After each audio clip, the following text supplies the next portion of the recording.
বনগাঁর বৌমা হিসেবে। Thank you so much. আমি গর্বিত।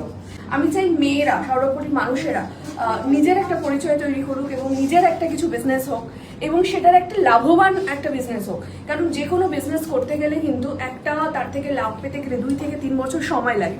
কিন্তু মেডোকার্ডের এই স্টুডি হাব বলুন বা লাস্ট মাইল বলুন বা মেডোকার্ডের যত ফ্র্যাঞ্চাইজি আছে সেইগুলো কিন্তু আপনি যদি নেন তাহলে কিন্তু ফার্স্ট মান্থ থেকে আপনার মুনাফা সেটা 30,000 হতে পারে, সেটা 75,000 হতে পারে। আপনার কিন্তু per month guaranteed pay out থাকছে। এবং আপনারা যদি এটাকে প্রপারলি বিজনেস হিসেবে নেন তাহলে কিন্তু আপনার এই স্টুডি হাব থেকে প্রতি মাসে 1,20,000 টাকা পর্যন্ত কিন্তু রোজগার করতে পারেন। সেটা কিন্তু কোনো বিজনেসে পসিবল নয় এত কম টাইমে একদমই। Free life. এবং সব থেকে বড় কথা, বিজনেসে কিন্তু আপনার নিজস্ব থাকছে সেল হেডেক। এই সেট আপ কিন্তু নিজেদেরকে তৈরি করে নিতে হয় এবং আপনার কিন্তু ডেলিভারি বয় থেকে শুরু করে সমস্তটা নিজের করতে হয়। বাট মেডোকার্ডের ফ্র্যাঞ্চাইজি নিলে কিন্তু আপনার ডেলিভারি বয়ও থাকছে আমাদের কোম্পানি, তাদেরকে স্যালারি দেওয়া, তাদেরকে হায়ারিং করা। ইনফ্যাক্ট আমাদের যে সেল হেডেকটা, সেল কিন্তু করছে কোম্পানি। আপনার শুধুমাত্র একটা রেসপন্সিবিলিটি কি থাকছে, রেসপন্সিবিলিটিটা একটা ফোন। একটা ফোন। ইনফ্যাক্ট এখন ফোনও লাগছে না নিজের, আমরা একটা ল্যাপটপ দিয়ে দিয়েছি।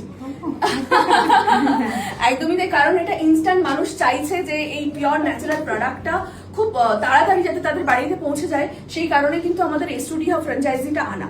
এবং এখানে শুধুমাত্র যিনি ফ্র্যাঞ্চাইজি নেবেন তার একটাই মাত্র কাজ, 5 to 6 কিলোমিটার রেডিয়াসের মধ্যে যত কাস্টমার আছে তারা যা যা প্রোডাক্টস অর্ডার করবে, অ্যাপ থ্রু অর্ডার করবে, তারা কিন্তু আমাদের কোম্পানি থেকে সেই প্রোডাক্টগুলো চলে আসবে ফ্র্যাঞ্চাইজিতে।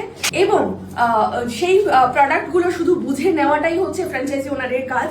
এবং যে সমস্ত কাস্টমারের কাছে পৌঁছে যাবে প্রোডাক্ট, সেই প্রোডাক্টগুলো শুধু বের করে আমাদের ডেলিভারি বয়দের বুঝিয়ে দেওয়াটাই হচ্ছে কাজ। শুধু এইটুকু কাজ করতে হবে এবং তার এগেনস্টে কিন্তু আপনি ফার্স্ট মান্থ থেকে পেয়ে যাচ্ছেন 75,000।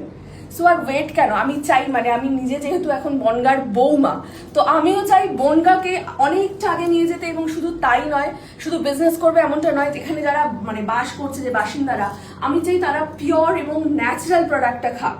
কারণ এই মুহূর্তে দাঁড়িয়ে আমার মনে হয় স্বাস্থ্যের থেকে বড় কিছু হয় না। তো সেই কারণে কিন্তু একটু ভেজালটা ছেড়ে যদি আমরা ন্যাচারাল পিওর প্রোডাক্টের দিকে যাই তাহলে আমার মনে হয় ভবিষ্যৎটা আরো সুন্দর হবে। এই যে ছোট ছোট বাচ্চারা, তারা কিন্তু আরো সুস্বাস্থ্যের অধিকারী হবে। কারণ আমরা সকলেই জানি যে আমরা যখন ছোট ছিলাম বা আমাদের বাবা মারা যখন ছোট ছিল, তারা কিন্তু বলে যে কি টাটকা জিনিস খেয়েছি, পিওর জিনিসটা খেয়েছি, সেটা কিন্তু আমরা পাই না। বাট ইয়েস, এখন আমরা পাবো, সেটা হচ্ছে মেডোকার্ডে। বনগাঁবাসীদের তরফ থেকে তোমাকে ছোট একটা উপহার। মানে এটা কি ফ্র্যাঞ্চাইজির ওনার হিসাবে নাকি বনগাঁর বৌমা হিসাবে? বনগাঁর বৌমা হিসেবে। Thank you so much. আমি গর্বিত।